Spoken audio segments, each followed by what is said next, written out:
Welcome to the Virtual Center for the Study of the Constitution and Civic Responsibility, an ongoing inquiry into American political origins and evolving institutions. The Executive Director of the Virtual Center is Dr. Bill O'Brien. He's also your host for this program. Here he is now, Dr. Bill O'Brien. Thank you, Bob Kincaid, and welcome everyone to this Wednesday edition of the Virtual Center for the Study of the U.S. Constitution and Civic Responsibility. It is Wednesday, the 8th day of January, and we're in the midst of a heat wave. The temperature actually, I think, probably is above, in some places at least, is above freezing. But at least we're out of the teens, and I think here in the southern West Virginia Beckley area, we were somewhere around 27 or 28 early this afternoon. So I'm guessing that the point is it feels so much warmer. In fact, we were sharing thoughts earlier that after a cold snap like this, you seem to appreciate so much the warm up, even if it's not a real warm up in temperature. The difference in perspective from where we were seems to make people feel like you can run around in shorts or various other things. And it's a beautiful day. And of course, what makes it especially beautiful is the fact that I get a chance to be with you and share some thoughts on some, what I think, some really significant and important things for a time here on a Wednesday afternoon. I encourage you to participate actively in the program by feeling very, very comfortable to pick up the phone and give us a call and let us get you on the air so that you can share your ideas and your thoughts and your concerns and whatever with our other listeners, because that's the way all of us learn, is by interacting and sharing with each other and making this, as much as we possibly can, a true conversation, and with the idea of a truly learning community. And that's what I envision as we go on here, as we begin to move back and forth rather deftly, I guess we could say, between the founders in the 18th century and the whole idea of the Constitution of the United States and the meanings of it as they apply to some of the real significant substantive issues that seem to be drawing most of the attention in our day today. I welcome you to the program. Again, we invite you to participate actively in the program. Our phone number is area code 304-658-3333. That's 304-658-3333. If you'd like to correspond directly one-on-one with me via email, my email address is waobrien906@gmail.com. That's waobrien906@gmail.com. No apostrophes, no capitals or anything. It's all lowercase. Just all one word, waobrien906@gmail.com. Would love to hear from you. We've been this week we've been pretty much into the issues related to retirements in America, and what Elizabeth Warren and Senator Bernie Sanders of Vermont have labeled a retirement crisis in America. There's absolutely no question that there are issues here associated with retirement. One of them is basically the demographics of the situation, the fact that the numbers of people that are moving into a period of retirement is increasing very, very rapidly in our nation today. And the fact of the matter is, because of advances in healthcare and various other things, people are living longer, which means that in order to sustain their standard of living through retirement, they need to have a significant investment in order to sustain some sort of a retirement income that they will not outlive. And so that's kind of where we've been and what we've been talking about. We spent a lot of time on Monday and a little bit of it yesterday as well, looking at the performance of the stock market, because very honestly, that's where most people's retirement income is to be generated from. If you are in a retirement program or plan of any kind, whether it's a personal 401k IRA, or a 401k, or whether you are involved in some sort of a pension program where you work, or that kind of thing, then directly or indirectly you are in the market. And what that means is the more you are vested in the market, the more volatile and vulnerable you might be.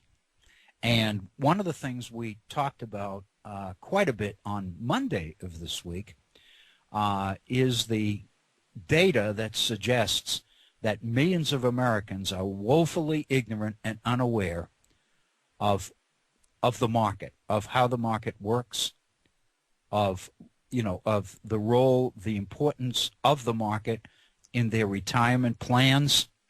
Where you looked at some data, Robert Samuelson, in a piece in the Washington Post, was giving us a lot of data which is indicating that many people are retiring later.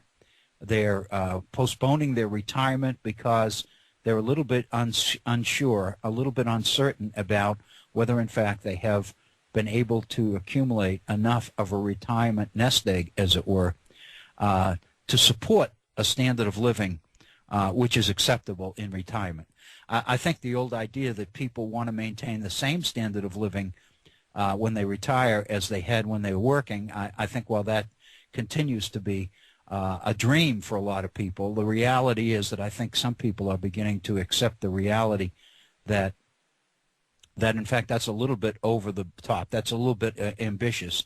But there's no question that what people want to do is be able to maintain a lifestyle which is something approaching, in some ways approaching, the quality of life that they enjoyed during their working years.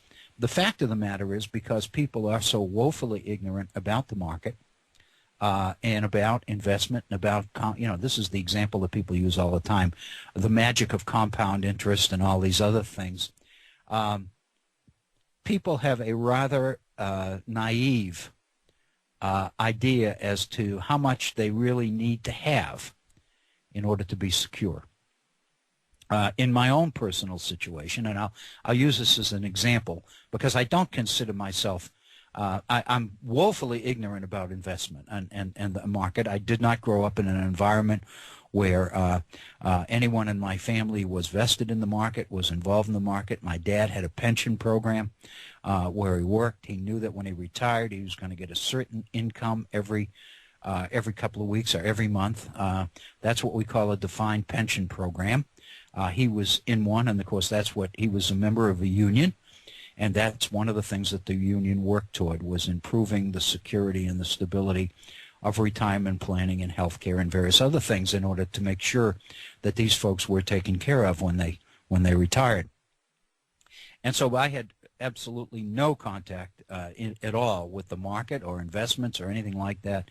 And so everything I learned since I got out of my teens and began to play with this stuff as I began to look at history and things. And one of the things I realized, in fact, in conversation yesterday with Darlene, who called from Connecticut, we were talking, and I know I was making the point about people's ability to really understand the flow of history, and that part of the problem is that people are so uncertain and unsure and ignorant of how things really work that it makes it very difficult to understand the past, because people in the past were wrestling with many of these same issues and many of these same problems that we deal with today.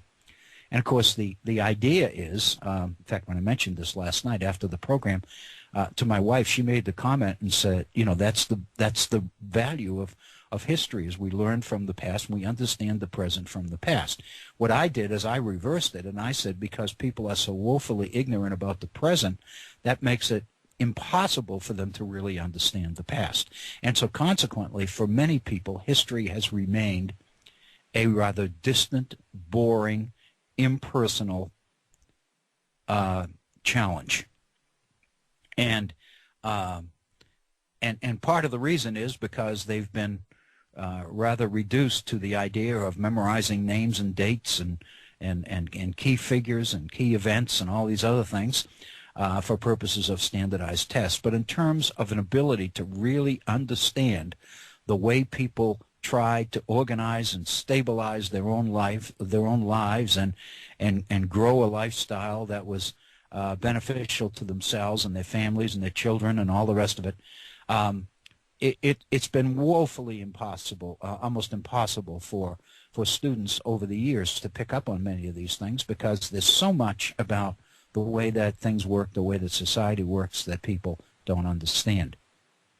And to be very honest with you, while I'm talking about ignorance, and I referred to the article we looked at Monday where a survey was done which kind of indicates the degree, the extent of this ignorance among many Americans, many of them very well educated. I consider myself not to be a stupid person in any sense, but at the same time, this is stuff that I don't know. We addressed this in one of our programs this week, that we have experts, we have people that have dedicated their lives, if you will, to becoming degreed and developing a sense of expertise, a degree of expertise in the area of financial advisement and management, so that these people are available for us to engage as advisors, and they can make recommendations as to what we ought to do with our savings and with our retirement planning and all the rest of it. And if you watch TV, you know exactly what I'm talking about. These organizations and outfits are advertising all the time. Many of them are online operations now, but as you know, no matter where you live, there are advisors, and of course there are these big, gargantuan national institutions with branches all over the country, J.P. Morgan Chase and Wells Fargo and Ameriprise and TIAA, CREF, and many of these other organizations, multi-trillion, billion-dollar organizations. I'm saying trillion, I don't know. I like to use the word zillion because we know that zillion is an exaggeration, but everybody gets the point.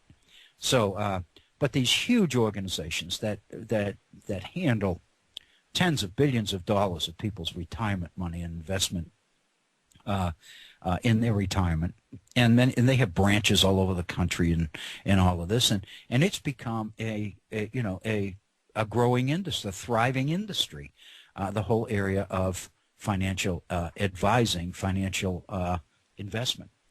And so consequently, the mere existence of this profession is based on the relative ignorance of the American people.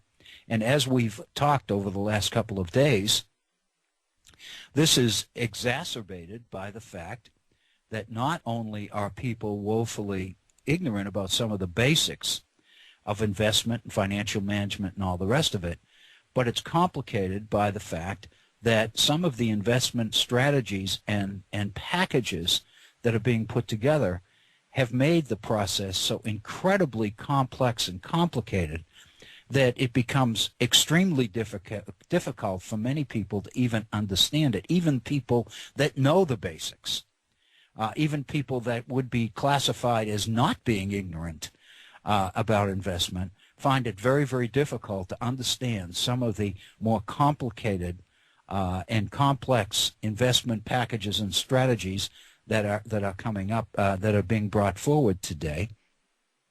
And so consequently, that's made people even more dependent on these financial advisors and financial experts.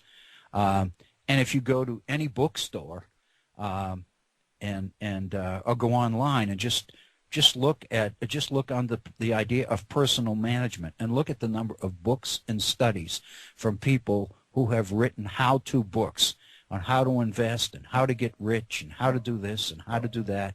And how many times have we seen infomercials on cable television where these half-hour long programs where people have come up with these strategies and these programs to allow people to to basically become wealthy or semi-wealthy in a very, very short period of time. In fact, there's one of them that is based on the idea that if you take the investment strategies directly out of the Bible, you can, and that's the whole point. And of course, that's a very shrewd marketing strategy as well, of course, because so many people are so comfortable. If it comes from the Bible, then it must be on the up and up, etc. And so, the fact of the matter is, there are as many books on how to be successful and how to make it big and how to retire by the time you're 50 and all the rest of it. Very honestly, much of it is not only based on investment strategy, but it's based on knowledge of the tax laws. It's also based on, real estate, on the idea of investing. And that's an area that we haven't, we've gone into before, but we haven't really gone into it that much associated with this issue of retirement crisis. But the fact of the matter is, much of the fallout from the Great Recession of 07 and 08 was related to the very suspect and insecure mortgage packages that were created by some of these people and was sold to investors as being legitimate and AAA and totally secure. And I guess the best example, Darlene mentioned yesterday, talked about Enron and the extent to which so many of the employees of Enron were invested in Enron stock. Many of them were encouraged to put all of their eggs in that one basket, and to their detriment. And I guess the most recent example is Bernie Madoff and the Ponzi scheme by which he was able to bilk investors and his clients of billions of dollars. And he's now serving a life prison term for the fraudulent activities and behavior that he participated in. So the point of I guess the point is that many of Bernie Madoff's clients were pretty knowledgeable investors. I mean, these were not ignorant people, and yet they were duped. They were taken. And so it seems to me what that speaks to is the very complexity of the industry. And so therefore it becomes even more understandable that the average Joe who's trying to work for a living and find a way to put away a little bit for a future that very honestly many people are becoming less and less optimistic about. Many people believe that they'll work as long as they live. And of course, very honestly, many people who do enjoy their jobs don't want anything else. They want to continue to work as long as they live. And I keep hearing people interviewed on Jay Leno and Letterman and various other panel discussion programs on cable, which kind of speak to this, where people in Hollywood and prominent producers and directors and actors and script writers and the rest of it basically say that as long as they live, this is what they want to do, and they're going to keep doing it as long as they can, et cetera, et cetera, et cetera. I'm struck, for example, by people, famous actresses. I'm thinking the one I've got in mind is Judi Dench, who was just given a tremendous honor by Queen Elizabeth in Great Britain, or Angela Lansbury, for example, who's 88 years old, still appears on Broadway. I mean, these people will continue to work. For them, it's not work; it's life, and so retirement for them is not is not an issue. But the fact of the matter is, for most folks, it is. And what we've been looking at is a retirement crisis in America, and we've been looking principally at the ingredients of that crisis as outlined in a speech on the floor of the United States Senate in November, the 18th of November, by the newest senator from Massachusetts, Elizabeth Warren. And there's also a blog that appeared on his website, Bernie Sanders, Senator Sanders, dated December 30th, in which he lays out a strategy and an agenda that he feels that he plans to address. Once Congress gets underway, the State of the Union message, President Obama's State of the Union message, will be coming up in a bit more than a week, and once Congress comes back into session and we start that round again, Bernie Sanders has kind of laid out for himself a political agenda that he plans to follow, and I want to share a little bit of that with you, because I think it's a pretty good summary of some of the major issues that confront today's American society today. Many of them are personal, they're investment related, they're retirement related, they're job related, they're constitution related. They're based on the whole idea of values and rights and principles and ideals that are at the very foundation of America's political republic, of America's republic as created by the founders. So this subject, all of it, is directly pertinent to the idea and the mission of the virtual center here, and I'm very, very comfortable in addressing it. I don't feel like we're going off on a tangent at all. I think that this is really what I had in mind when I envisioned the virtual center in the first place. I think, and I'm kind of reinforced by emails that I get. I was reinforced yesterday by a conversation with Darlene that went well beyond an hour, close to an hour and 20 minutes or an hour and a half. An incredible call. I just can't thank her enough for her willingness to get on the air and share her ideas and her thinking and her expertise and her insights, not only with me, but with everybody else. I think it was incredibly beneficial. And one of the things that it does for me is it kind of indicates that, when I thought last evening about the conversations with Darlene the last 2 days, I kept thinking to myself, we're talking about very, very bright, insightful, intelligent, articulate people that listen to that belong to the Head On Radio Network family, and that I'm so fortunate to welcome here to our programs here at the Virtual Center. And more, these extremely bright, insightful people convince me that what we're talking about is stuff that needs to be talked about. That people don't know a lot of the things that they, that probably they should know. And we haven't addressed this as yet related to this topic. We've addressed it, but we haven't related it in this context, the context of a retirement crisis. But I intend to do that today. And that is the extent to which this pervasive ignorance and lack of understanding about investment, about the day-to-day operations of the market, about the Dow, about all of the issues related to retirement pensions and 401ks and IRAs and all the rest of it. There's an incredible tendency to blame ignorance on the ignorant, basically suggesting that in this society, with the educational opportunities that are available to all of us, if you are ignorant on a particular subject that you ought to know, like the future, like your own future and your own ability to sustain it, then you have nobody to blame but yourself, because the opportunities are out there to learn it and to understand it and to become maybe not expert, but become at least manageably comfortable with manipulating the market, moving through the maze, if you will, of investment strategies and the buying and selling of stocks and bonds and treasury bonds and securities and all the rest of it.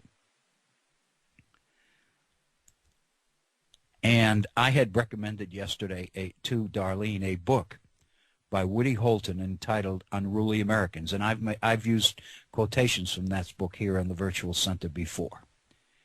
I find the book to be incredibly insightful and helpful. And I'm struck by the thesis that Woody Holton adopts for this book. And his argument is that it is patently unfair to blame the failures of the Confederation period in the 1780s, the weaknesses of government under the Confederation when power was located on the state level and close to the people, and there was probably more interaction and reciprocal back and forth between government and citizen than ever before in our society. This was the ideal of the way people saw Montesquieu's idea of the perfect republic working. And it ended up revealing a number of flaws. And some of the leading proponents of change, of political reform in America, the so-called Federalists, Alexander Hamilton, James Madison, John Jay, George Washington, Benjamin Franklin, John Adams, and on and on and on. Many of these people became supporters of the Constitution because they saw a real need to reform the structure in such a way that many of the activities and behaviors that were going on in America during the 1780s had to stop, because literally they believed that the entire future of the American political experiment was at risk. If something wasn't done to stabilize the economy and to stabilize the sanctity of private credit and contracts in America. And what was happening is that more than ever before in the nation's history, governments were directly responding to the real needs of their constituents, of their citizens, the citizens that they represented. And if people were in trouble, governments in the Confederation, state governments, were inclined to respond to those needs. But in doing that, in the act of responding to these real needs, governments often were interfering with, that's probably not the right word, but they were insinuating themselves into contractual relationships between creditors and debtors, between banks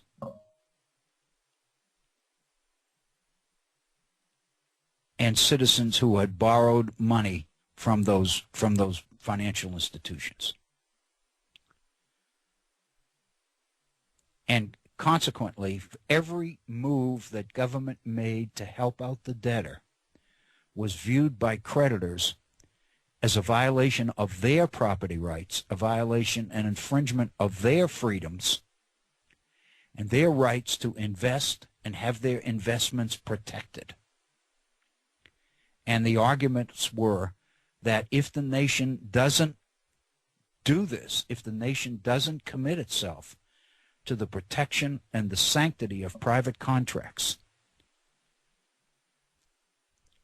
and the idea that people are responsible for meeting their obligations, if the nation didn't do this, if the nation didn't make this a priority, then the experiment of American independence would fail. And the fact of the matter is, we were getting all sorts of asides, questionable looks from overseas by potential investors who were reluctant to invest in a nation which wasn't committed to the protection of private property and the sanctity of contracts and the requiring citizens to meet their fiscal obligations. They called it faith, public and private faith. And what they meant was people being responsible for paying their private debts or paying their public debts, which was their taxes. They needed to become a priority. If you're like me, and you're a fan, I happen to be a fan of, on television, of Judge Judy, and you listen to some of the cases that come before her bench, you begin to realize that many of them involve people who refuse to meet obligations because personal things came up in their lives that they were inclined to consider more important. Not paying their rent, not paying the mortgage, not making on-time payments for automobiles that they purchased. And so consequently, creditors are bringing these people to court. And Judge Judy is very adept at reading the Riot Act to these people and talking about their personal responsibilities and abiding by their personal responsibilities and putting food on the table and providing for the needs of children that you bring into the world, making sure they have adequate food, clothing, and housing, and paying your rent. All of these things, Judge Judy's point consistently is, are obligations that need to be priorities in people's planning, in people's personal planning.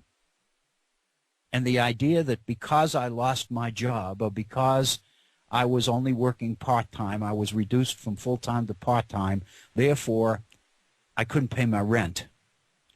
And of course her point is that these kinds of responsibilities are priority responsibilities, and they must come first. And you live on what's left. You don't decide, I have to make a choice between paying my mortgage or taking care of my own personal needs.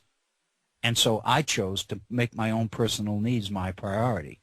And her point is you can't do that. And there were so many people in our society. If you look at Judge Judy, you'd get the feeling that everybody in our society had kind of become irresponsible of late. But the fact of the matter is what's coming out here is the value system of conservative financial folks who look at it this way and who question the role of government in interfering with or in investing themselves or insinuating themselves into personal fiscal relationships between debtors and creditors, between employers and employees, between banks that provide mortgages and tenants who basically sign on the dotted line to meet these financial obligations. And so the fact of the matter is one of the major moves, one of the major issues associated with ratification of the Constitution was the felt need to make these kinds of fiscal responsibilities priorities in America. And the belief was that the only way you can do that was to remove the power of government to interfere to a level which people could not get to. In other words, people found it very easy, relatively speaking, to get to their own state legislature and request financial or fiscal relief. But when you put that power on the national level and you include in the Constitution the idea of the sanctity of private contract, and states are forbidden to pass any kind of legislation which violates private contracts, then what you are essentially doing is, politically, is you're throwing your weight on the side of the creditor interests in America at the expense of the debtor interests in America. And Madison and many of the other Federalist leaders believed that you had to do that. in order to create the kind of fiscal stability and responsibility that the nation needed in order to win the respect of the rest of the world. The fact of the matter is then, the only way that you could get the people at large to endorse the Constitution with that in it is to conduct a campaign to promote ratification of the Constitution which evaded or avoided the honest discussion of issues like this. If people knew the ingredients of the document they were being asked to ratify, it never would have passed. So consequently, the Federalists engaged in what I believe, honestly, is some fairly duplicitous activities in order to get the Constitution approved. This doesn't mean that they were conspirators. It doesn't mean that they were putting their own self-interests ahead of the interests of the poor or anything like that. These people genuinely believed that the only way you can run a nation is to establish certain givens as principles that cannot be tampered with. And so they believed that the best interests of the nation required this. In other words, Madison made the point in Federalist number 10 and said oftentimes the public interest as it is being explained and defined by the few, by the more intelligent, better educated elements in society,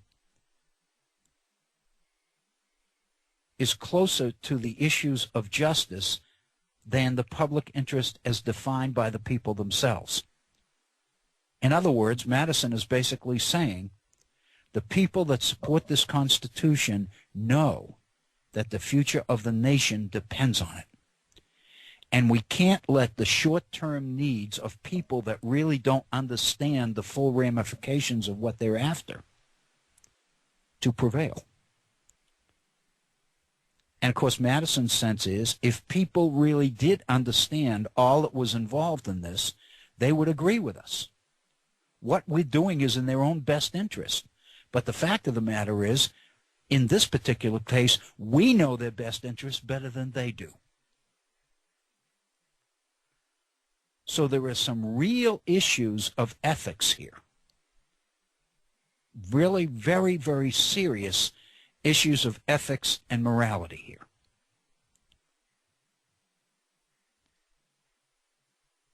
Even more than that, and this is an issue that we really haven't gone into as yet in this particular venue. And that is the extent to which people's ignorance is not their fault, but that in fact those who do know are engaged in campaigns to keep those who don't know ignorant. They are being given incomplete information. They are being given partial truth, but not all of it.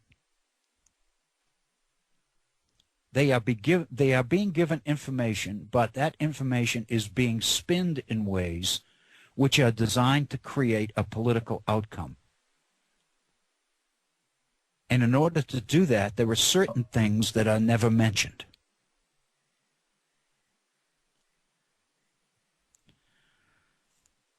Example. Federalists who are really worried about ratification of the Constitution in their particular states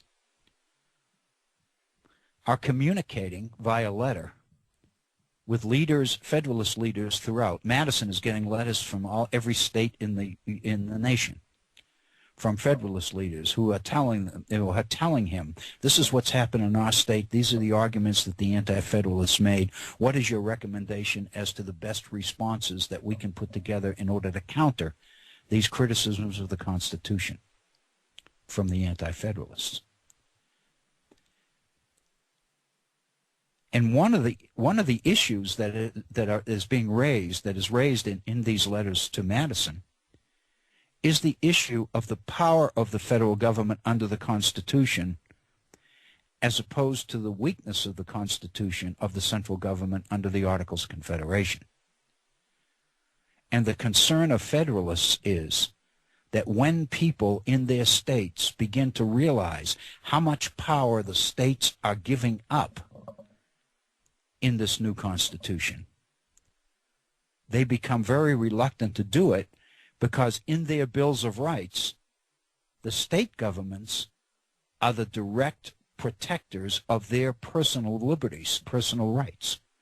People's right to religious freedom and their right to a free press and their right to assembly and their right to free speech and their right to a jury trial, and all of these things are to be protected by their state governments under their constitutions. I believe 7 of the 13 colonies, former colonies, states, have Bills of Rights within their constitutions. And so many anti-federalists become very concerned, because in giving up massive amounts of power to the national government under the Constitution in order to ratify it, many people become very concerned about the protection of their own liberties and rights. Who's going to protect us from the power of this new government? We're creating a central government that is in many ways as powerful as Britain was. And we just fought a revolution to get out from under that. And now we're being asked to create a central government that has in many ways the same kinds of powers and the same kind of distance, where we can't get to it. We don't know who our representatives are. And we don't have a voice like we had when power was on the state level. And so they become very concerned about the power of the central government, and they're asking Madison for advice as to how to counter these criticisms of the Constitution and these efforts to persuade voters to vote no when it comes down to ratification of the Constitution. And Madison's response to them is incredible, because Madison said, the way you do this is you never allow the discussion to deal with the power of the total federal government vis-a-vis the states. We can't win that, because in reality, that's exactly what we're doing. They're right. But what we have done is we have built in checks and balances within the constitutional system itself in such a way that we have used, as he says in Federalist 51, we have used ambition to counter ambition. We have used one branch of government to counter aggressiveness on the part of the other. So that while we have divided government into 3 branches, separation of powers, we have so created it internally that Congress's power is checked by the court's power to interpret the Constitution and by the president's power of appointment and veto. And the president's power of becoming too authoritarian and too dictatorial is controlled by Congress's control over the budget. Congress can basically starve the office of president in such a way that the president can't be too overly authoritarian. And the power of the courts, while the judges are appointed for life, the fact of the matter is the president must appoint them and the Senate must approve them. So what we've done is we've built in a series of checks and balances in order to counter ambition with ambition. And Madison's point is, what you've got to do is emphasize the internal system of checks and balances as a way to redirect the conversation away from the power of the totality of the federal government. And he doesn't say this, but this is my interpretation of it.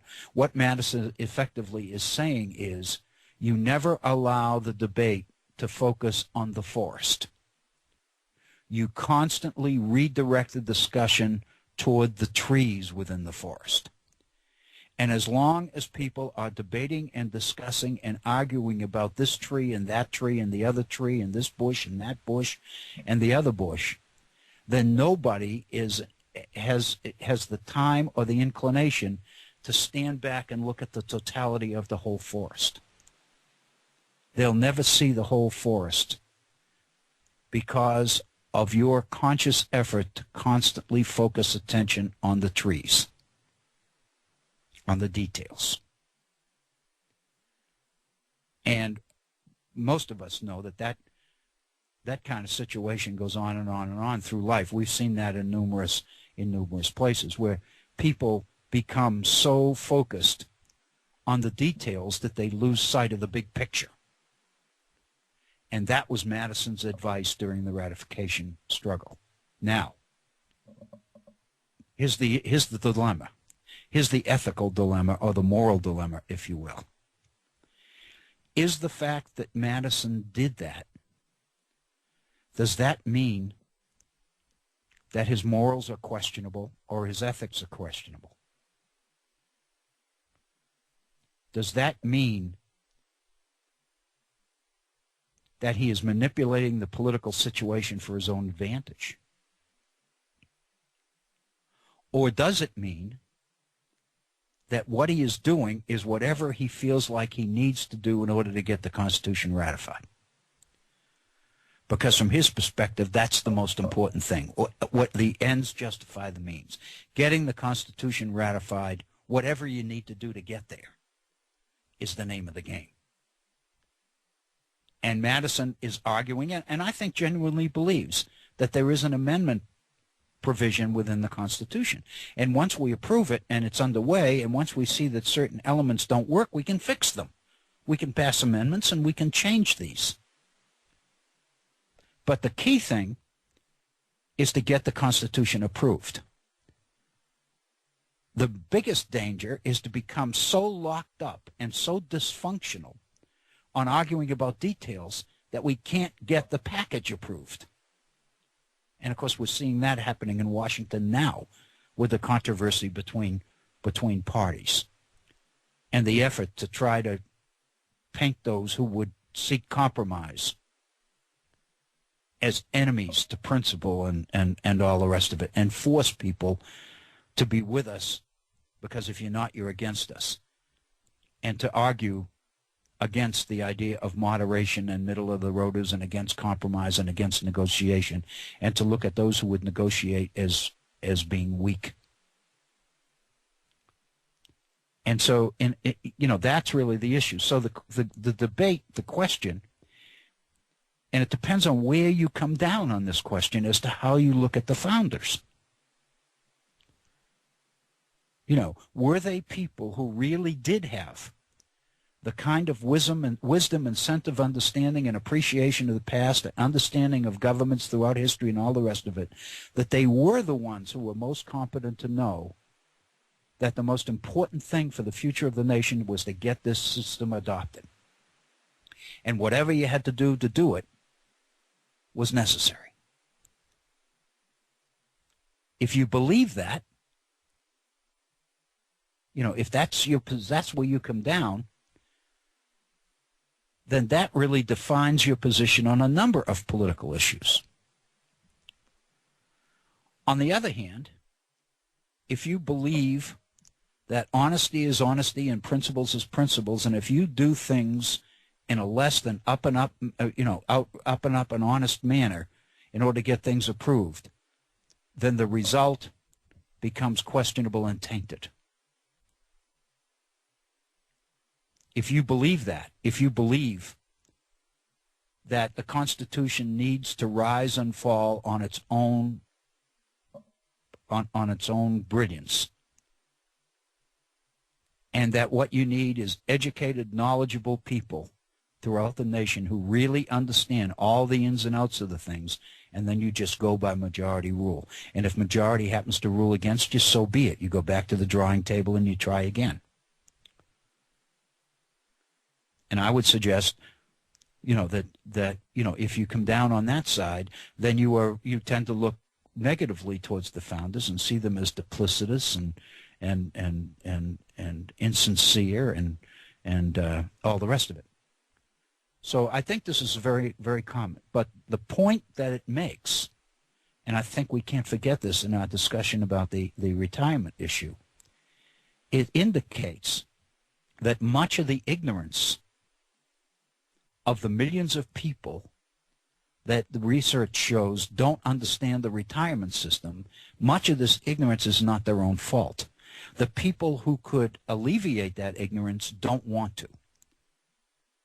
They find it easier to deal with people and get people to do the right thing if they don't know too much.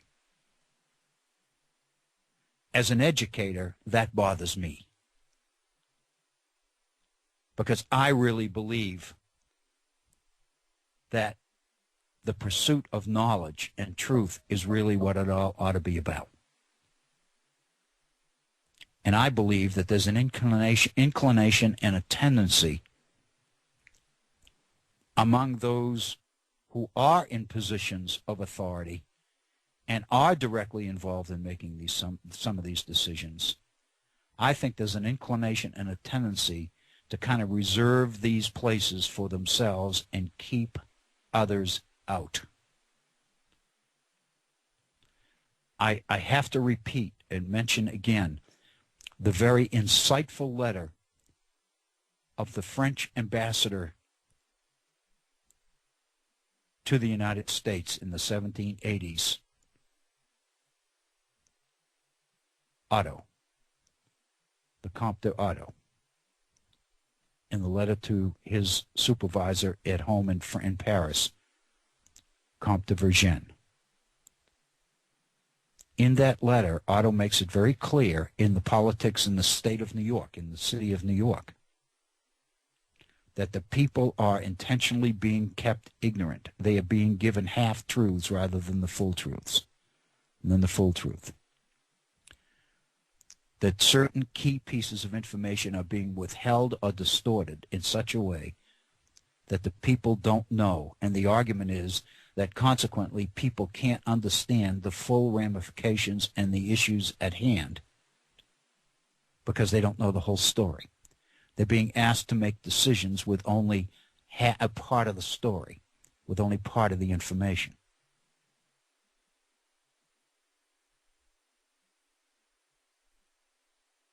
What Otto's letter makes clear is that this isn't an accident, and it's clearly not the fault of the ignorant. It's the fault of the people who have the information but continue to control and hide access to it. If you take that from 1788, that letter of 1786, and you translate it and bring it up to today, one must wonder,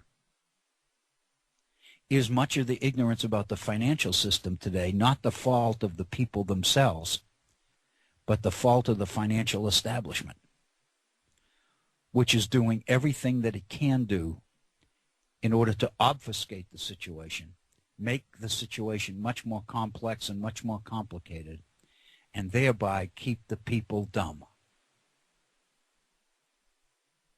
There's no question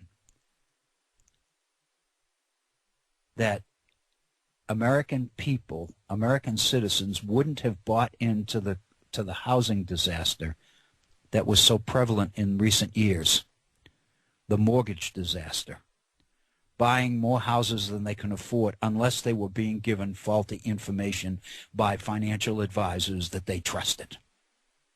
People were being told that they could afford more home than they really could afford.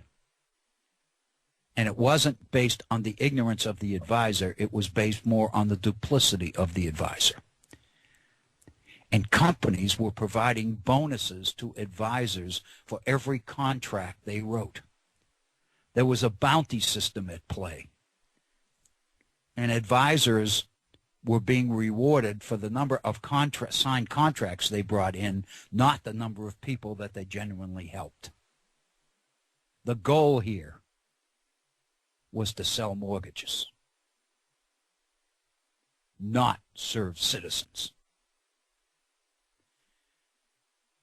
In her speech on the floor of the United States Senate, Elizabeth Warren spoke to that when she talked about unscrupulous financial institutions that were all too happy to chain people to financial products that got them into even more trouble. Products where fine print and legalese covered up the true costs of credit. So now we're into a totally different issue here.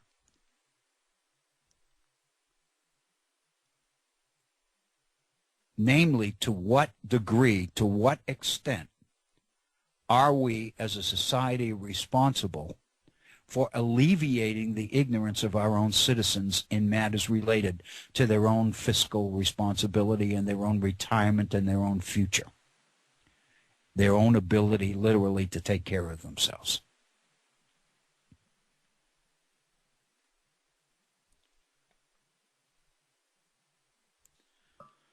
In her speech, Elizabeth Warren makes the point that people on the verge, working people who are on the verge of retirement, about 1/3 of them have no retirement savings at all, which means that they are totally dependent on Social Security, on somebody taking care of them. For them, Social Security is not a supplement to their retirement. It is the be-all and end-all of their retirement. Another third, she said, have savings for retirement that amount to less than their current annual income. People who are making $45,000 and $50,000 a year believe that having $45,000 or $50,000 put aside in a retirement income or in a bank or a credit union or something like that is sufficient to sustain them in retirement that's liable to extend not just for 1 or 2 years, but for 20 or 30 years.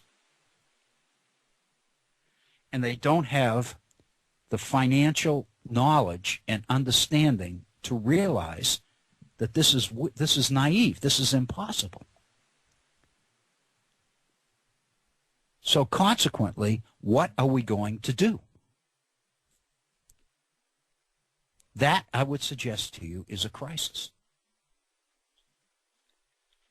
And in her speech, she makes the point. She's talking specifically about the importance of Social Security. Given all of this knowledge that people don't have, and given all of this retirement program income that people aren't going to have, then that makes Social Security more important than ever. And it's against this kind of background that the calls to cut Social Security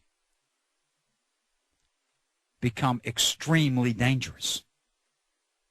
Because in the cases of some of these people, we're talking about cutting the only lifeline left for these people. Now, back to the same discussion of the same issues we looked at when we looked at the founders a moment ago related to the Constitution. Is the fact that people didn't make adequate provision for their own retirement, is it all their fault?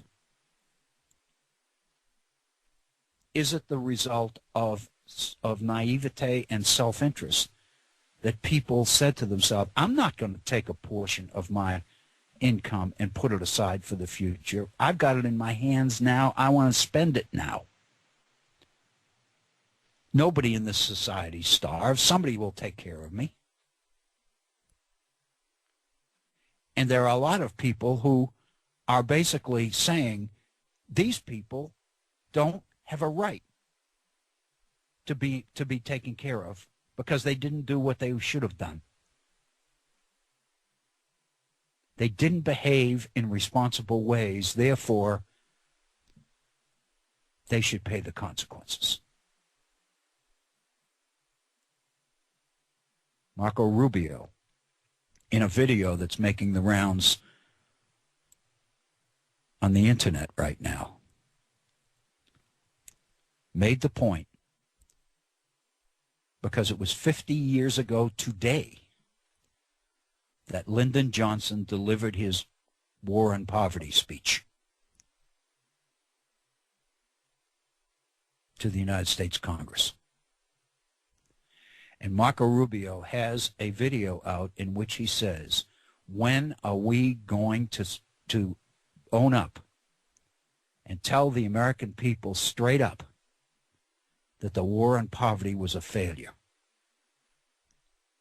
Poverty won.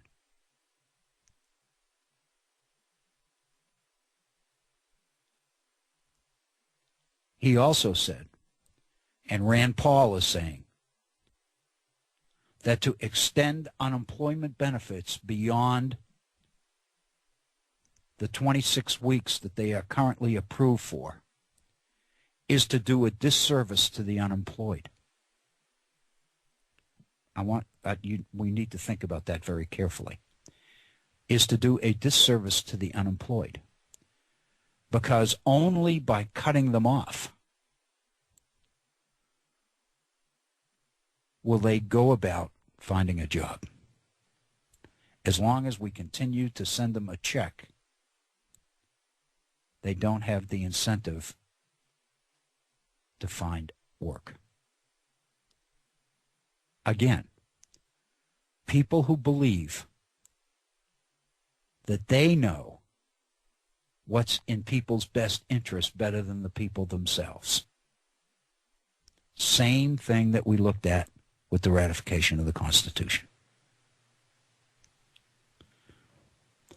Elizabeth Warren says, the call to cut Social Security has an uglier side. The Washington Post framed the choice as having more children in poverty versus having more seniors in poverty. The suggestion that we have become a country where those living in poverty fight each other for the crumbs tossed off the tables of the very wealthy is, she says, fundamentally wrong. This is about our values, and our values tell us that we don't build a future by first deciding who among our most vulnerable will be left to starve. If we take care of children, we need to starve their grandparents in order to do it. If we take care of the grandparents, then we're starving the children.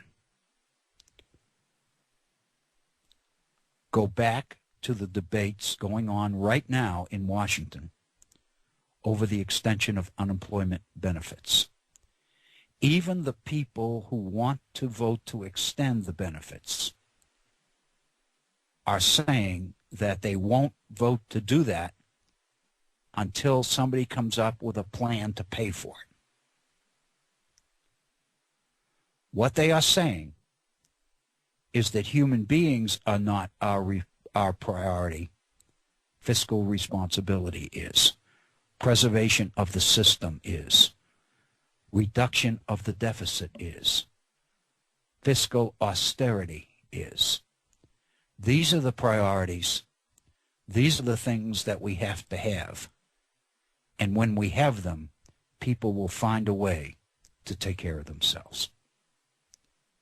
That's the issue that I'd like to enter going into our final hour today. We're at 4 minutes after the hour. We're going to pause here and take a break, and we'll be back for our final hour of today and this week, and we'll get into the ethics and the morals of this particular issue, because I think that's what we're talking about when we talk about a retirement crisis. This is the Virtual Center for the Study of the Constitution. I'm Bill O'Brien. We'll be right back.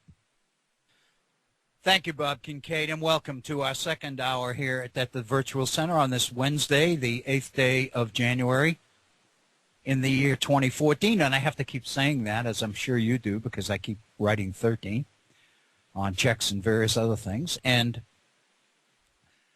it is a pleasure to be with you today, and if you're just joining us, welcome. If you've been with us through our first hour, then by all means, I want to thank you for staying with us, and I hope that the issues that we're addressing and the way we're doing it are the kinds of insights that make your time with us worthwhile for you. I think that these are extremely important issues, and I think they really give us some idea, an ability to kind of get our arms around some of these more complicated issues and kind of figure them out, because they're complicated. It's not simple. You know, there are ethical issues, there are educational issues, there are informational issues, there are international issues, there are moral issues associated with many of these things. When Elizabeth Warren, in her speech, raises the issue of values, she's basically, I think, raising a question that all of us need to address very carefully, and that's one of the issues that I want to deal with in this our second hour. Our phone number is area code 304-658-3333, 304-658-3333. If you'd like to communicate directly with me on this issue or on some of the other issues that we've addressed, by all means, I would love to hear from you. My email address, waobrien906@gmail.com.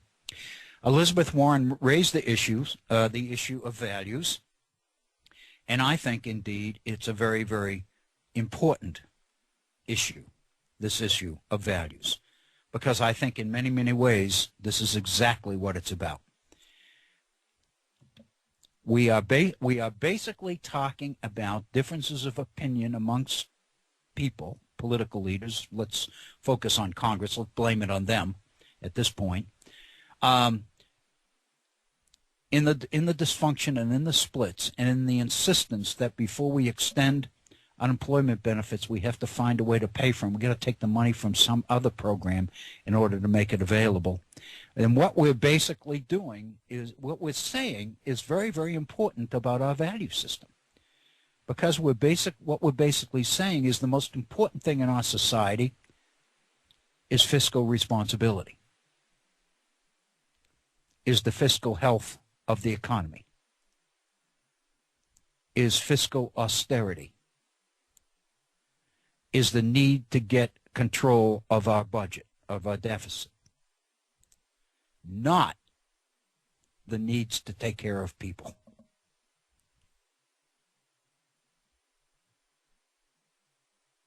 That's what this is saying. Now, and again, you can take up each side of this and make arguments for and against, because the Bernie Sanders and Elizabeth Warrens of the world will come back and say, basically, by extending unemployment benefits, you are basically generating money into the economy that people will spend right now because they need it to live on. They need it to buy the necessities of life. So it's immediately going to go into the economy, and it's going to move. We're talking about money that will be immediately spent and immediately circulated. Therefore, it'll generate the economy. It will generate consumer spending. It'll help to create jobs, and it'll help to grow the economy. So what basically they're suggesting is that these short-term costs pay long-term benefits. And that is just the opposite of the argument that the so-called fiscal conservatives would make, that austerity and fiscal common sense is the most important thing. People will take care of themselves. Yesterday, I used the example of Herbert Hoover, because that's exactly what he believed. He was more than willing to endorse or support legislation that would strengthen the financial or the economic system of the nation. He was not comfortable with legislation that would directly provide government aid to people. When a farm bill was proposed, came across his desk that was going to provide subsidies to farmers, he vetoed it. But when legislation came across his desk that would provide feed for farm animals, for cattle and chickens and goats and hens and pigs and all the rest of it, he was more than happy to support that and sign it. His rationale being that if we keep the animals alive, the people will find a way to make it. If we directly provide aid to the farmers, they'll take it, become dependent on that aid, and the animals will starve.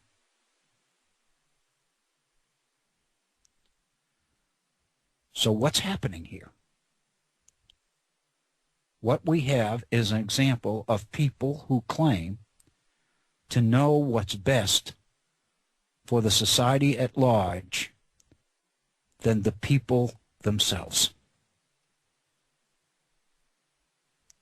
Or to put it in much more technical terms, the few are better able to define the public interest than the public themselves, because they don't know, they don't have the insight, and they don't have the wisdom. And so the question is the wisdom and insight that they don't have their fault? Or is the wisdom and insight that they don't have the fault of those who are keeping the relevant information from them because A, they don't want them to have it, B, they don't believe that they're competent to handle it, or C, because as long as you keep them ignorant, they will be much more dependent on getting their advice and recommendations from you. Your power would be directly affected if people were given access to information themselves rather than being forced to come to you for it. If you think about it, our entire educational system is based on the idea that the key to education is not student access to information, it's student access to the teachers who tell them what the information means.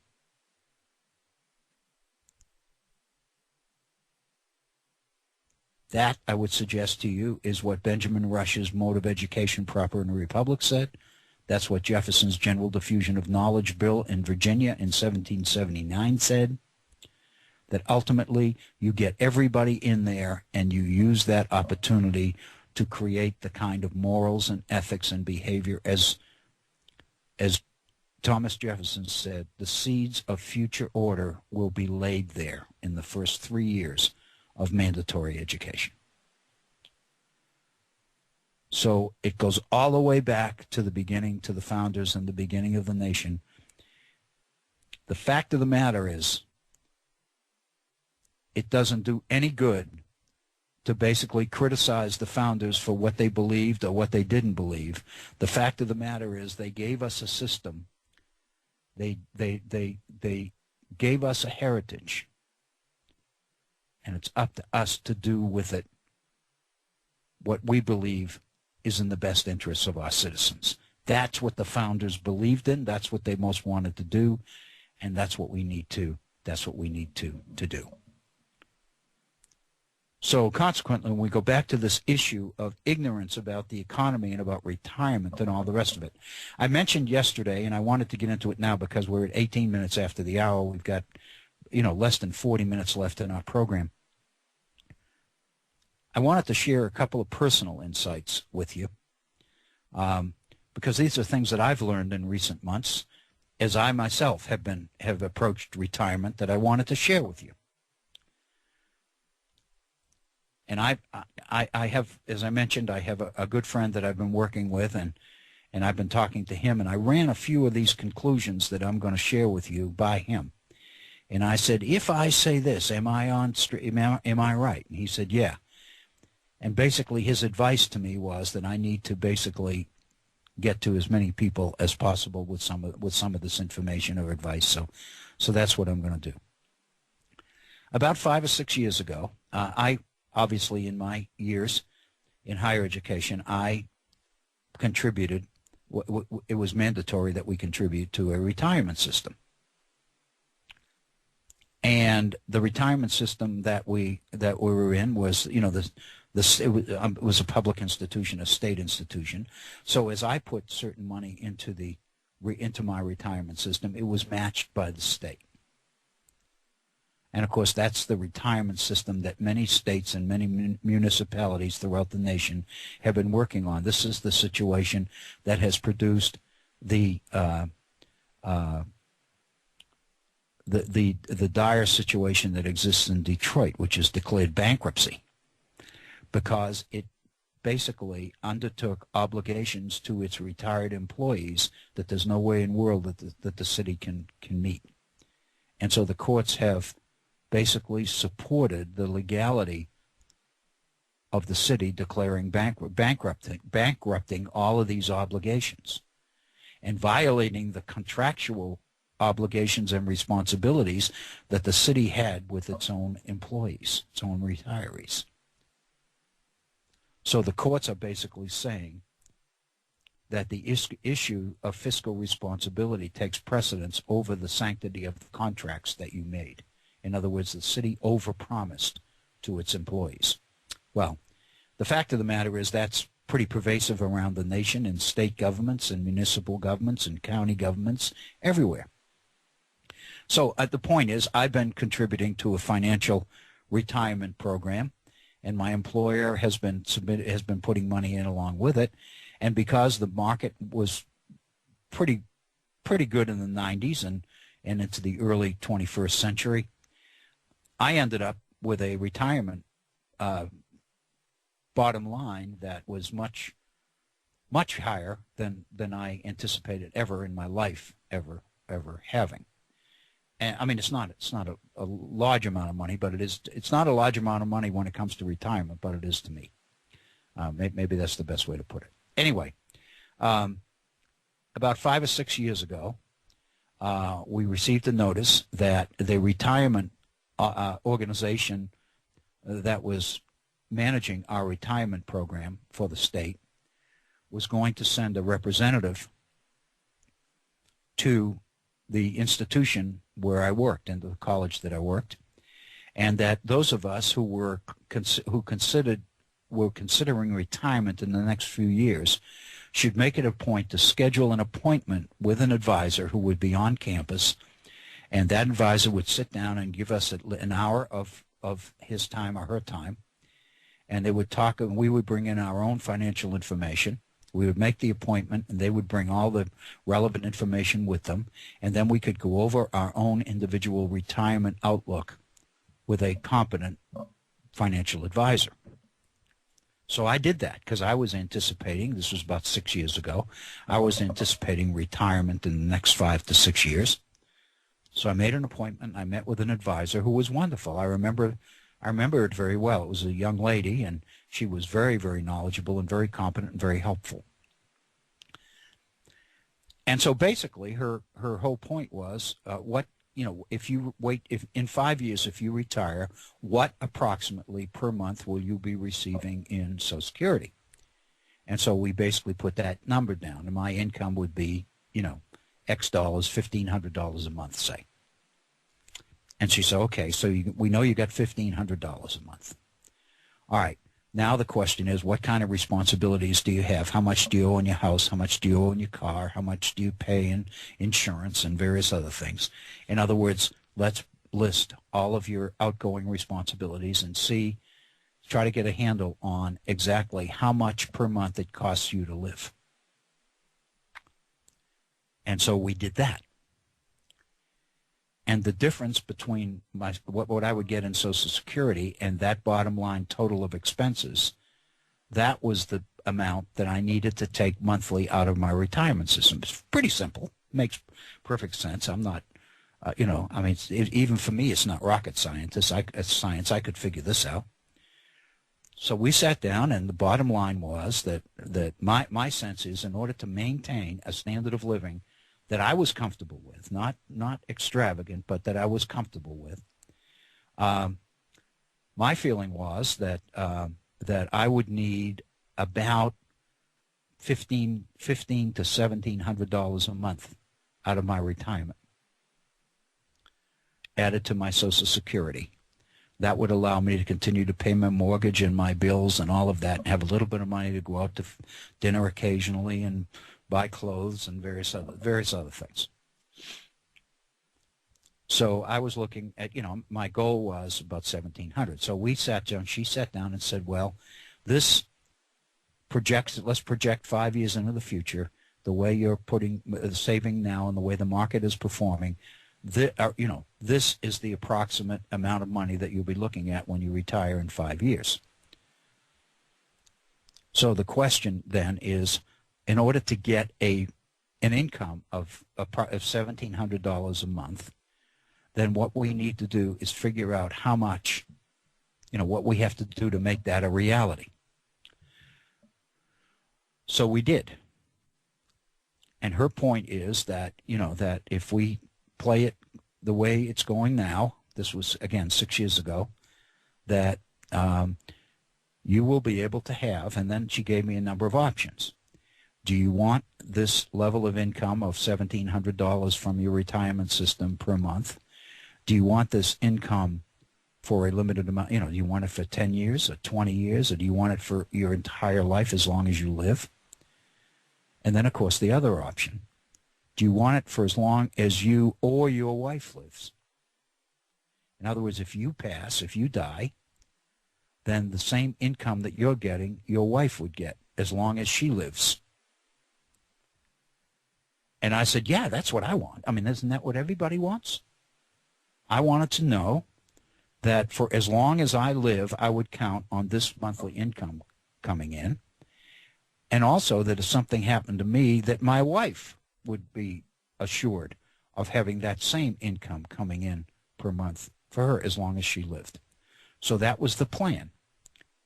So basically then, based on that plan and based on the tables that she had in terms of what was happening in the market and all the rest of it, her point was, okay, in order for this to happen, this is what you need to have in 5 years.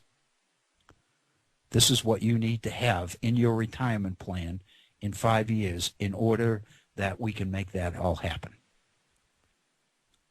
And she said, I think you're going to be fine. Everything right now looks good and it looks fine. Looks like this is going to work for you. And I said, great. And then she made the point, which made perfect sense to me. And she said, the way we handle retirement programs is we have investments. We have high-risk investments, moderate-risk investments, and low-risk, very conservative investments. And so you need to make a decision as to how much of your money you want in high-risk ventures, how much you want in moderate-risk ventures, and how much you want in conservative ventures. And her point is, since you considered retiring in 5 or 6 years, then it would seem logical that you would want to move as much as you can of your investment activity into more conservative accounts. In other words, what you would want to do is make sure that whatever the market, if the market happened to experience a drop, you won't be hurt. Your goal right now is to protect what you have, not to go out and try to make a whole lot more, because you don't have that much time. So her concern is, her point was, if the market were to get in trouble, you've got to protect yourself against a significant loss. You can't afford a major loss right now because you're not going to be working enough more years to recover from that. So your objective right now is to protect what you've got. So her recommendation is, let's start moving all of your retirement investment money into conservative accounts. And one of the things they had was an account where you could guarantee a return of 3% a month. In other words, whatever happened, whatever the market did. In other words, what she was basically saying is that the company, the organization, will bear the risk of what happens in the market. We'll guarantee you a minimum of 3% a month if you put your money into these more conservative accounts, into these low-risk accounts. And what we'll be doing, we'll be operating conservatively, and then you can rest assured that you won't be exposed to a volatile market. And I naturally thought, and I said, yeah, that's the best idea in the world. That's what I'll do. So I left the meeting with a smile on my face, very honestly, and called my wife and said, I had my meeting and it looks like we're in good shape. It looks like we're going to have this income for as long as I live and as long as you live. And we moved money into the more conservative accounts, so the chances of experiencing a significant loss between now and the time I retire are minimized. And and I'm being guaranteed 3%. And, of course, you can't get 3% in savings accounts or anything like that anymore in interest because banks aren't paying interest. So 3% in today's world wasn't bad. I thought that was pretty good. So I proceeded to work out my thing until now. In this last 6 months, I've been working on moving towards retirement. And so naturally comes time to pay the piper. And so I basically got the information and got the forms necessary to actually process my retirement so that the monthly checks for my retirement income would start to arrive. And I called, well, of course, I couldn't even remember the name of the woman that I talked to 6 years ago. I don't even know if she's still there. But I talked to an advisor, a financial advisor in the organization, and he said, all right, basically, let's go through your whole portfolio. This is your expenses. These are your expenses. This is your income. This is your Social Security. And then he asked the same question she had asked me 6 years ago.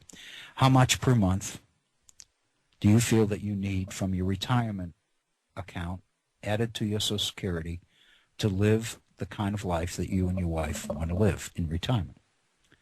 So I told her, I said, well, when we met 6 years ago, the argument at the time was about $1,700 a month, and that seems to me right now like approximately the right number, the right amount.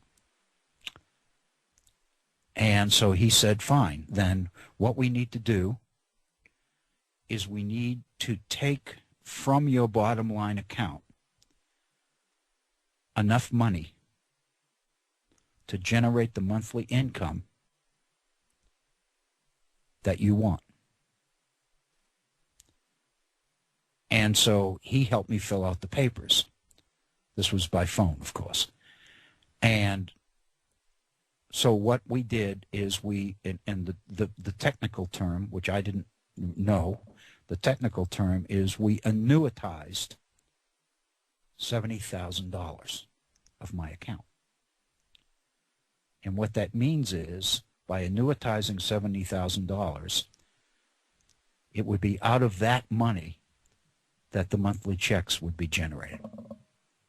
And the rest of the money that was in my account, the organization would continue to invest in order to supplement the $70,000 as I was drawing it down. In other words, I'd be drawing down $1,700 per month, but the organization would be putting it back from the amount on the other end in terms of investments and things.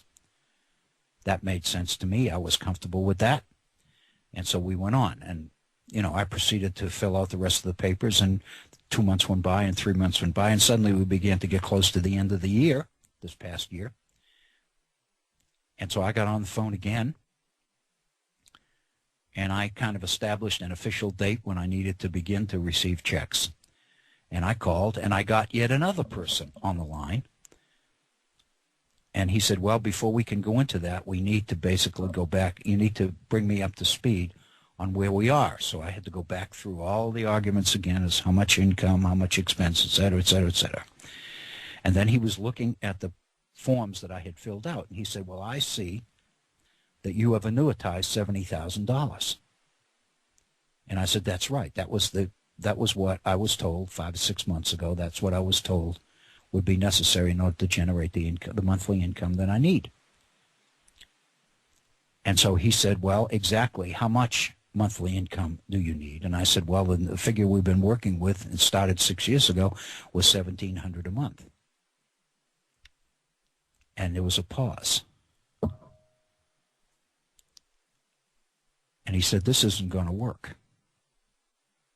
And I said, what do you mean? And he said, well, right now you've got slotted you've annuitized $70,000. And he said, let me do some calculations here on the computer, on the calculator. So he came back on the phone a couple of minutes later, and he said, $70,000 is going to generate for you about $400 a month. And I said, I can't live on $400 a month in Social Security. I need 4 times that. And he said, well, in order to generate, and then he said to me, what is the minimum that per month that you could get by on, in addition to your Social Security? And so I came up with a figure which was less than 17. It was about 12. And I said, we could make it on probably 12. Looking at the bills we have now and all the rest of it. And he came back and told me, he said, okay, let's plug the 1,200 per month into the formula. Then he got back on the phone and he said, in order to generate 1,200 per month, you would have to annuitize $192,800 of your retirement fund. The $70,000 won't work for you.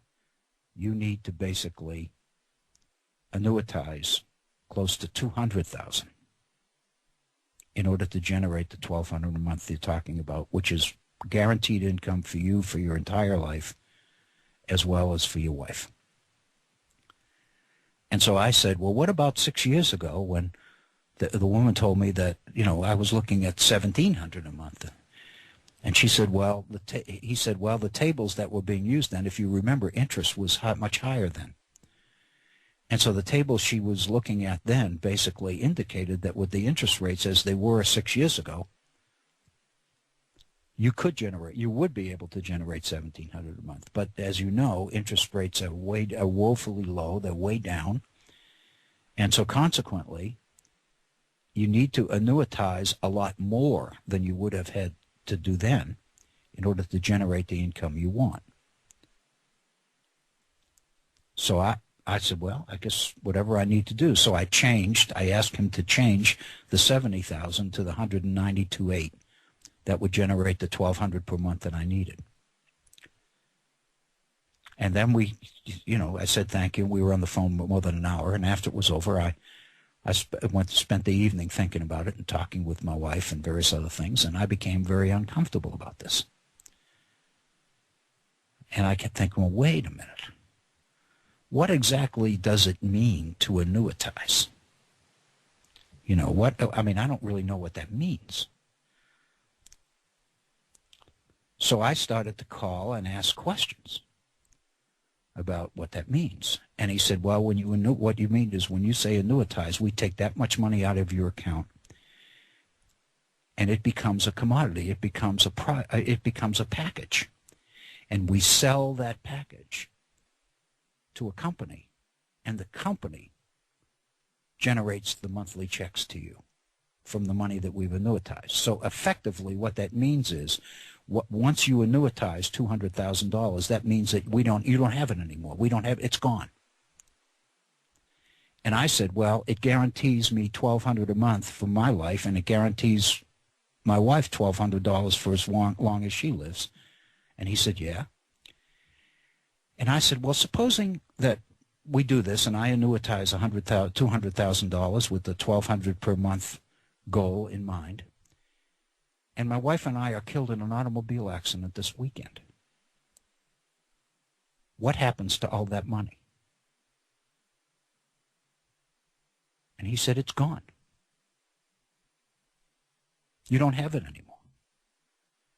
And I said, well, but what about all that paperwork that I filled out for who's my primary beneficiary and who's my secondary beneficiary and all the rest? What do my beneficiaries get? And I said, once you annuitize it, it's gone. They get nothing. By this time, I'm really upset.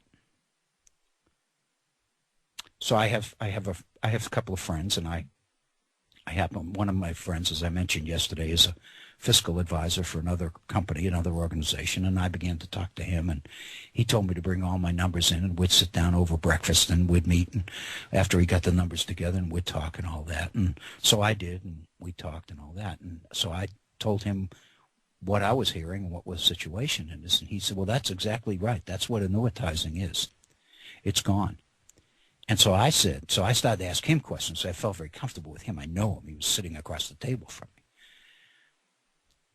And I said, so what we're talking about here, tell me if I'm wrong, what we're talking about here, when we're talking about annuitizing, what we're talking about here is transferring back to a defined pension program. And he said, what do you mean? And I said, well, up until the 80s, most retirees were in, working retirees were in what they were called defined pension programs, where you basically had a retirement program all the years you worked, your employer contributed to it, and when you retired, you were guaranteed a certain income per month for the rest of your life. But it wasn't your money. It was the company's money. The company was managing your retirement income and giving you a monthly check. That was the pension, the defined pension program. And then in the 80s, we moved into the 401k era, and the arguments were made to people that by opening 401ks, your retirement plan becomes your own, not your employer's. And if you change jobs, you can take it with you. It's your property. You own it. And you're in the market, so the benefits of investment and stocks and all the rest of it are yours, and you can benefit and you can grow your own account. You're in total control of your own retirement plan, and most people bought that, and they signed away their defined pension programs in favor of these new defined contributions program, where if I put in so much a month and my employer agrees to put in so much a month, and that becomes my account. And that's what happened to me. But now that I'm thinking retirement, what the advice I was given when I was getting close to retirement is move all your money into conservative accounts because you can't risk a loss. And then we'll guarantee you the monthly check. So in effect, the financial organization is performing the same role that the employer performed for employees under the defined pension programs prior to the mid-'80s. And I said, and he said, yeah, that's exactly what it means. So in effect, what that means is that I turn my money over to this organization to invest. And then in my best interest, in order to guarantee a monthly income, I annuitized a certain amount of that. And in return for that, the company gets access to the rest of my account. And whatever profit that money generates in investments, the organization gets. I don't get. Is that what's happening? And he said, well, effectively, that's exactly what they're doing. And he said that if you want to be crude about it, and of course this is where I get really interesting, this is what I find interesting, he said if you really want to be blunt about it, what they're doing when they enter into this kind of a contract where they guarantee you a defined check per month, they're gambling that you won't live. They're gambling that you'll die. If you don't live a long time, and the monthly checks that they're required to send you don't go on for that long, then they benefit because they've got your account. You're betting that you'll live long enough to get $1,200 a month checks, and your wife will get $1,200 more checks for years, decades. So you're bearing that risk. And so when you annuitize a certain portion, then that's money that you cut out of that account so they can't invest it anymore. It becomes a separate entity that goes to a company which is cutting your checks per month. And the organization is supplementing that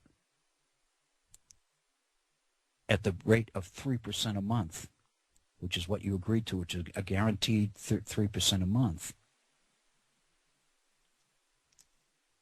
And I said, but the market, the Dow, performed in 2013 at 27% a month.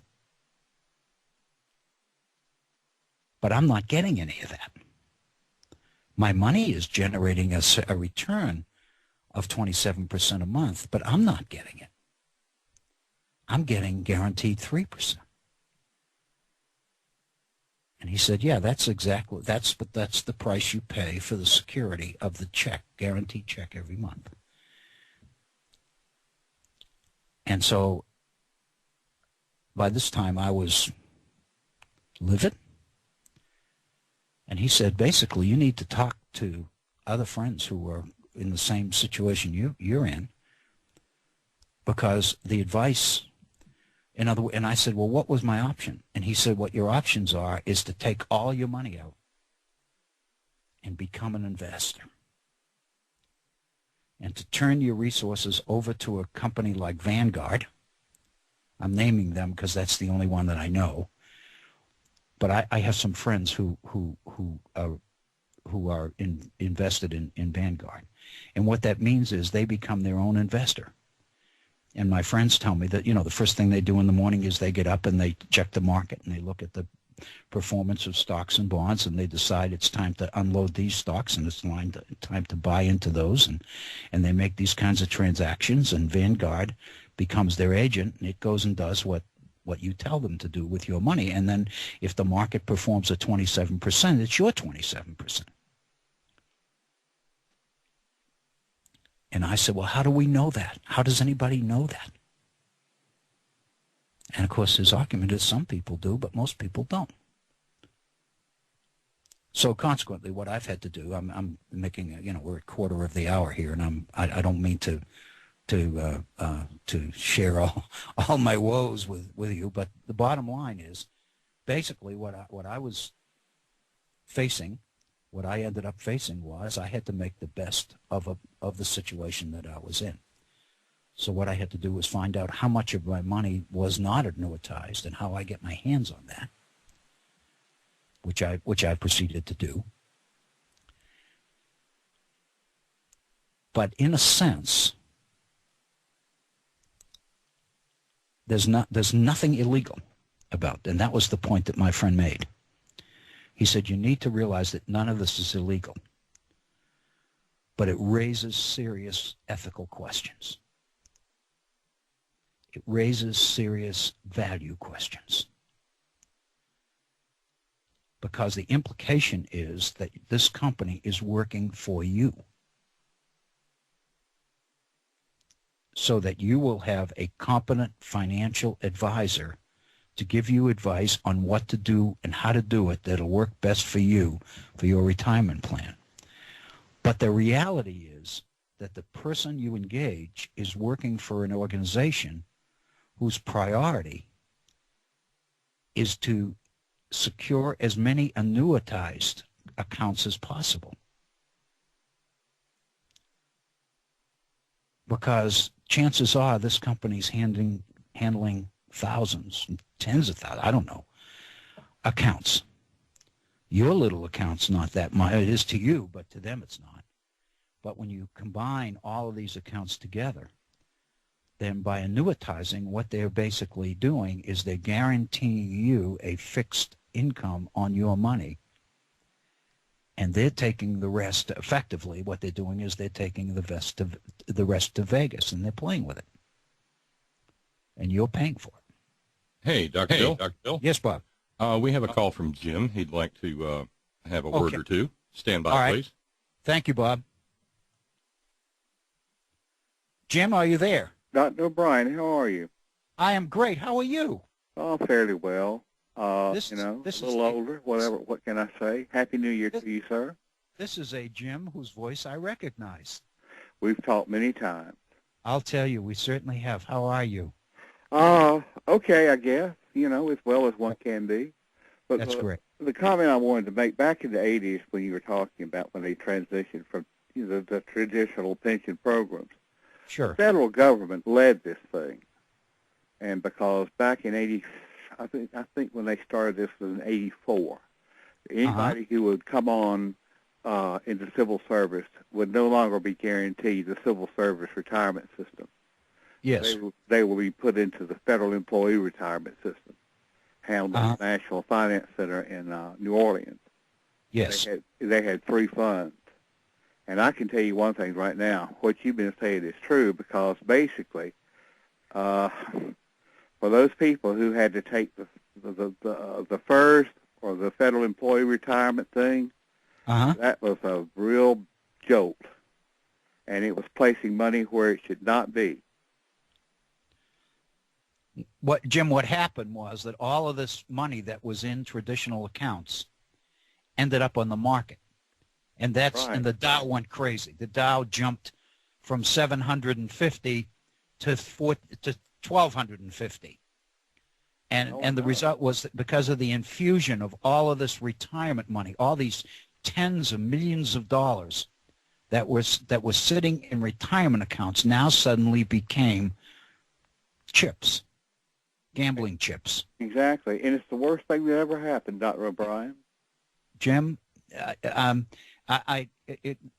again, I don't consider myself, and I know you're not, I don't consider myself uneducated, but this is stuff that was way beyond me. And the fact of the matter is, as I think back on it, I can't really take issue with any of these people I was dealing with, because they were giving me the best advice. You need to protect yourself against a sudden drop in the market, because you can't afford to take a significant loss when you're so close to retirement, because you won't be working enough more years to make it up. That makes perfect sense. Well, of course it does. So what you do is you put your money into the most conservative accounts, and you protect yourself, and you're guaranteeing yourself the income that you want. But the fact of the matter is, your money remains chips. The only difference is you don't get the trip to Vegas. That's exactly right. Get to play. You don't get to play. No, and it was a very unfair thing. It was, it really came into being under the Reagan administration, when what they wanted to do was take the money that would be handled by the government, at least for the federal employee, and place it in these G fund, F fund, I can't remember the rest. And, right, I remember, Jim, and as I remember during that period, the justification, the argument for this is that government had to relieve employers of their pension obligations in order that American corporations could be more competitive in a global economy. That we were going to be outsold by foreign competitors unless we did everything possible to maximize the amount of fiscal flexibility that our employers had in order to compete effectively with global competition. So what we had to do was relieve them of these obligations to their retirees. And what we did, and that was the argument, that what we would do is we would be creating jobs, and we would be generating economic growth and profit, and the benefits would trickle down. David Stockman was the financial advisor to, if you remember, to Ronald Reagan. And guess what Stockman did? Stockman had an interview with the Atlantic Monthly and said, Laffer or trickle-down economics doesn't work. Doesn't work. The numbers don't add up. I remember him saying that. And they were, and as a matter of fact, you can read all about this in his book, The Power of Politics. Yes. And, he was hauled into the Oval Office with Reagan. They said, you're going to get your tail cut by this guy for making this thing with the Atlantic Monthly. Yeah, and it was equivalent. It was the same thing as the Edward Snowden situation. It was blowing the whistle. Absolutely. But this, Jim, this is what happens, and I mean, it happened to me. If there's something about it that I'm not explaining clearly or whatever, I apologize. But as best I can figure out, that's essentially what's going to me. And I have a good friend who's now begun to manage, what I have access to, which is a much smaller proportion of what I had. But the fact of the matter is, by annuitizing, I'm pretty well committed to this. I mean, I'm getting the checks. And again, it's not illegal. But there are serious ethical issues here because there are certain things that I'm not being told. Now, the fact of the matter is they sent me all the paperwork with all these definition of terms and all that, but we're talking about 45 and 50-page pamphlets that nobody could possibly read. Of course. And so the only thing you can do is go to the advisor, go to the 800 number, call them up, and say, this is my situation. What is your recommendation? What should I do? And you assume that their advice is in your best interest. But in effect, if they're receiving pressure from above to talk you into annuitizing, then, and you don't even know that. Well, you know, Dr. O'Brien, number one, assumption is a sin. And number two, in this case, the people who are being affected by this, the old motto is first to go, last to know. Yep. Jim, I'm telling you, first of all, before we run out of time, I've got to say how glad I am to hear from you and how good you sound. Well, you sound great too, and I hope everything's going well for you. And it is. Everything's fine. I'm fine. I'm not. The reason I'm sharing this is because I know it, and the point is, I'm not. I'm fine. I mean, I got out of it what I hoped to get out of it, and that's fine. But the fact of the matter is, this is happening to tens of thousands of people who are involved in making retirement decisions that they really don't understand. And the people they're depending on to give them the advice are receiving pressures from different directions that we don't even know about. And that are not in your one's best interest, who is the retiree. That's the thing. And I was struck yesterday when I was reading in the New York Times about the $1.7 billion deal that J.P. Morgan Chase reached with the government as a fine for complicity in the Bernie Madoff situation. And the story went on to say that in the last 12 months, this is $20 billion in fines that J.P. Morgan Chase has paid in the last 12 months because of its affiliation with Madoff. Most of Madoff's wheelings and dealings were in J.P. Morgan Chase institutions. Right. But the fact of the matter is $20 billion is a drop in the bucket to them. It's a slap on the wrist. Well, that's exactly right. I mean, these guys should be in a federal penitentiary along with Madoff. Nobody's gone to jail. Nobody's gone to jail during this fiscal thing. And the story made very clear that in 2008, Congress passed legislation. In 1970, Congress passed legislation which made it mandatory that organizations like J.P. Morgan Chase notify the government if they saw behavior happening with people like Madoff that were suspicious.